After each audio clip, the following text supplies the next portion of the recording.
Bom dia, boa tarde, boa noite. Essa aula de hoje nós iremos falar, né, sobre a classificação de seres vivos. Nós sabemos, né, que na nossa biosfera, né, vamos dizer assim, né, nós temos uma grande biodiversidade, não é isso? E nessa grande biodiversidade, no modo geral, de animais, de plantas, infinitas bactérias, infinitas espécies de fungos, tem que passar por um processo que nós chamamos de sistema de classificação. É o sistema de classificação, né, dos seres vivos, assim, no modo geral. E é uma das áreas que é apaixonante, gente. É uma das áreas que, assim, chama a atenção no modo geral, porque a todo momento está sendo feito novas descobertas e tem que passar, né, por um processo de sistema de classificação. E a biodiversidade e a classificação. Nesta aula de hoje, né, nós iremos falar da importância, né, desses registros, né, de espécies e seres vivos para termos uma classificação biológica, né, da maneira correta, né? Trataremos também de reconhecer como os seres vivos, né, são organizados e agrupados de acordo com normas técnicas, né, adotadas, né, no mundo inteiro. Por que os seres vivos para se classificar? Para quê? Por quê? Qual o motivo de classificar os seres vivos? Será que a classificação de seres vivos é assunto só para cientista? Não.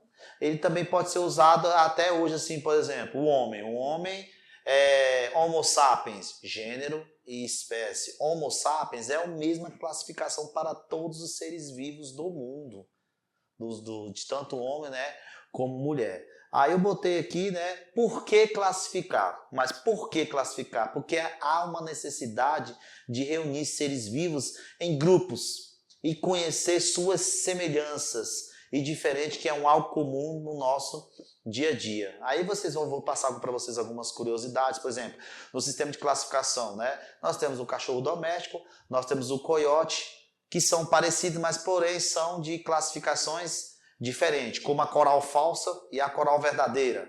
Tem sistemas de classificação diferentes, né? Mesmo a coral falsa, né, que é presente na região nossa do Cerrado, que é uma não peçonhenta, como a coral verdadeira que vive na região da Amazônia. Elas já são o quê? Peçonhentas, causando, às vezes, levando até a morte, mas elas têm gênero e espécie diferentes, são sistemas, né, de classificação diferentes. E a distinção informal dos seres vivos perde-se no tempo e na história, né, da humanidade. A curiosidade começou com quem? Começou com quem? Aristóteles. Aristóteles, ele teve um papel primordial, um grande filósofo, ele teve um papel primordial no sistema, né, de classificação. Isso foi antes de Cristo, entre 348 a 323 a.C., Aristóteles já trabalhava esse sistema de classificações, né? Principalmente na separação, né, de alguns grupos, né, plantas maiores, plantas menores. Ele já começou a fazer esse sistema de classificação na época e serviu de inspiração para Linneu vir mais tarde e fazer a classificação, né, da forma correta. São classificações que são adotadas no mundo inteiro. O mundo inteiro adota esse sistema de classificação, onde nós trabalhamos principalmente o gênero e a espécie. E essa história, gente, revela uma grande personagem que se destaca nos seus estudos de classificação biológica. As primeiras tentativas surgiram na Grécia Antiga, logo com ele, né, como eu falei, Aristóteles, e demonstrou uma visão avançada, onde ele utilizou critérios como organização corporal, tá vendo? Para dividir os seres vivos. E seu discípulo, né, Teofrasto, classificou as plantas pelo seu uso e a forma de cultivo, né, e a sua forma, né, de sobrevivência. E a classificação adotada por Aristóteles seguia alguns critérios, padrões, né, como forma do corpo, tipo de nutrição, lugar em que vive. Tudo isso foi utilizado na época por esses dois grandes filósofos para poder começar a separar, né, o sistema de classificação. Nós temos grandes filósofos que têm um papel primordial no sistema de classificação, como na origem do átomo, né, começou lá atrás, né, com Demócrito, Leucipo, onde serviu de inspiração para os modelos atômicos para frente. Ou seja, a filosofia é como se fosse o pilar da física, da química e da biologia. É como se eu tivesse aqui química, física, biologia, e eu tenho os pilares. A filosofia, porque grandes pesquisadores, eles eram filósofos, que tiveram papéis primordiais na química, na física, na biologia e principalmente na matemática. Outras formas de organizar os seres vivos foram surgindo, mas os registros de Aristóteles foram importantíssimos porque permaneceu por muito tempo e serviu de referência para outros pesquisadores. Ou seja, eles tiveram, né, uma referência muito importante, né, para os pesquisadores futuros, que utilizou os trabalhos dele para poder, né, fazer um sistema de classificação mais complexo, que igual nós temos hoje atualmente. Os cientistas se dedicavam, né, aos estudos dos seres vivos e se preocupavam em identificá-los com o nome. Além disso, descrevia as características observáveis e fazia um registro dessas suas pesquisas. O conhecimento ao longo da história serviu de inspiração para muitos e muitos pesquisadores, né? Aí nós tínhamos os reinos, começou com o reino Monera, né? O reino Monera, atualmente nós temos os 5 reinos, com exceção dos vírus. Daqui a pouco eu vou explicar para vocês por que os vírus não fazem parte de nenhum reino. Mas nós temos 5 reinos, quais são eles? Reino Plantae, reino Fungi, reino Animalia, ou também pode ser chamado de reino Metazoa, e os protistas e o reino Monera, que são o reino das bactérias e das algas azuis. Ou seja, no reino Monera nós temos células procariontes, isso eu vou falar para vocês num outro momento, em uma outra aula que eu vou estar falando sobre a história da célula, o surgimento da célula, por que é chamado de célula eucarionte e procarionte. Já o reino protista, Plantae, Fungi e Animalia já são, né, do reino eucarionte, possuindo, né, núcleo na sua estrutura. E o reino Monera não possui núcleo. Isso é um dos fatores principais que a gente utiliza para separar, né, de uma célula procarionte e de uma célula eucarionte. Atualmente, os cientistas consideram a existência de 5 reinos, mas vamos conhecer um pouco de cada desses e os seus componentes. Beleza. Mas antes de a gente começar a falar dos reinos, nós temos que levar em consideração, porque isso é o básico da biologia. Os vírus não fazem parte de nenhum reino. Por quê, professor? Primeiramente, eles não são células. São acelulares. Eles não entram nem como célula eucarionte e nem como célula procarionte. Então, eles não entram em nenhum reino. Esse já é o motivo principal.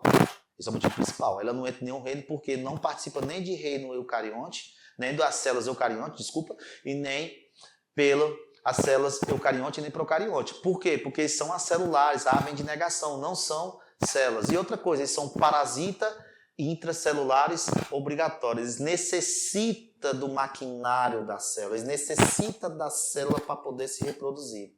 Como é o caso do vírus HIV. A gente pode levar em consideração o vírus HIV. O vírus HIV é um exemplo claro disso. O vírus, para ele poder se reproduzir, ele precisa primeiramente de uma enzima, transcriptase reversa, que ele vai ser utilizado para incorporar o vírus na célula humana. Mas ele não tendo contato, o vírus se torna inerte. E um dos primeiros reinos que nós iremos falar é o reino Monera. Falei, né, falei dos vírus, né, são parasitas intracelulares obrigatórios, né, necessita da estrutura, né, da célula para poder se multiplicar. Usei o HIV como exemplo. E são parasitas intracelulares obrigatórios. Vamos falar agora do reino Monera, que foi o primeiro reino, gente. É o reino das bactérias e compreende todos os seres unicelulares e procariontes, ou seja, o célula como o próprio indivíduo. Não possui núcleo individualizado pela membrana, tá vendo? Não possui organelas membranosas no citoplasma, como mitocôndria, cloroplasto, né? Não apresenta esse tipo de estrutura, não apresenta complexo de Golgi, né? Não apresenta lisossomos, ou seja, algumas organelas. Porque a célula, gente, é como se fosse o motor de um carro. Cada organela tem uma função, tem uma importância para a célula. Já as células procariontes, que está caracterizada dentro do reino Monera, ele já não tem tantas organelas importantes. Ou seja, isso aí a gente vai estar explicando detalhadamente lá no nosso conteúdo, né, de citologia. Né? E aí pertence ao reino Monera as bactérias e as cianobactérias, também conhecida como cianofícias e algas azuis. Nós temos o reino protista, também pode ser chamado de reino protoctista, né? Que são os protozoários, seres unicelulares e eucarionte. Os protistas, eles podem viver de forma de vida livre ou parasitando pessoas. Aí é onde entra aqui, né? Por exemplo, parasitando pessoas. Aqui a gente pode falar do Trypanosoma cruzi, que causa a doença de Chagas, que tem como vetor o barbeiro, a leishmaniose também, entra aqui no grupo, né, dos protozoários, né, porque tem protozoários que causam doença nas pessoas, como também eu tenho exemplos, né, de protozoários de vida livre, por exemplo, como a ameba, né? E seres vivos, esse aqui já possui um núcleo delimitado. Na aula de citologia, a gente vai compreender, né, a diferença principal de uma célula eucarionte e procarionte. Bota uma coisa na cabeça de você, meu caro aluno que está do outro lado do vídeo aqui. Célula eucarionte e procarionte. No reino Monera, célula procarionte. Não tem a presença de um núcleo individualizado. Já os 4 reinos que eu citei, né, como o reino protista, fungi, animal e vegetal, aí já tem célula eucarionte, porque tem presença, né, de núcleo individualizado. Aí nós temos aqui, né, protista, fazem parte desse reino ainda as algas, né, que são as algas de vida livre, seres eucarionte, unicelulares, e eles podem ser autotróficos, fotossintetizantes, como, por exemplo, as algas verdes. Vamos falar um pouquinho do reino fungi. O reino fungi inclui fungos de seres eucarióticos, tá vendo?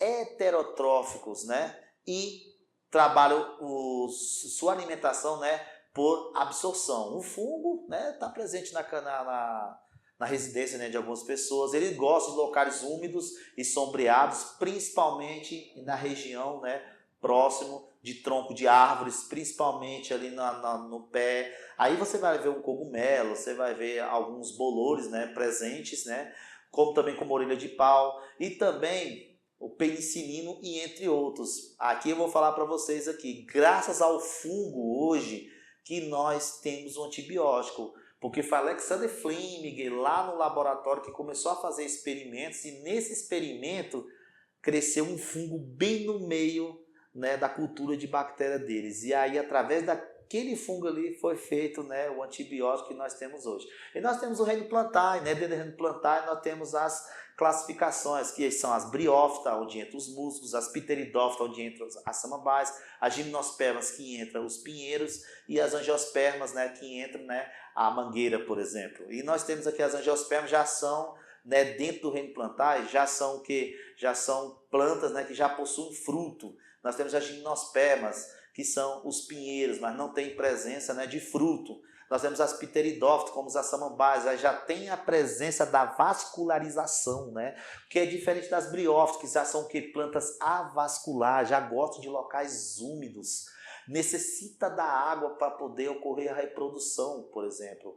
Ou seja, necessita da água para quê? Para a estrutura masculina e até a estrutura feminina para poder ocorrer a fecundação. E são eucariontes, fotossintetizantes, né? Eles têm a capacidade de produzir seu próprio alimento, né, através da reação química da fotossíntese, e aqui ele vai produzir o nosso próprio alimento.